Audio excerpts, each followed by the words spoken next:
Before we start, subscribe for more quick printer and tech fixes made simple. If your printer says offline even though it's connected to Wi-Fi, this is usually a communication issue you can fix yourself. In this video, I'll show you the fastest troubleshooting steps to get your printer back online and printing again. Let's go step by step. Step 1. Restart the printer. Turn the printer off, wait about 20 to 30 seconds, then turn it back on. Step 2. Restart your Wi-Fi router. If the printer is connected to a weak or unstable network session, a router restart can help refresh the connection. Step 3. Restart your computer.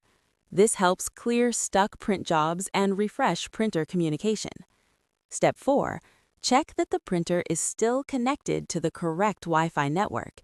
Make sure it did not switch to another saved network or lose the connection. Step 5. Open printer settings on your computer. Go to your installed printers and confirm the correct printer is selected. Step 6. Disable Use Printer Offline if enabled.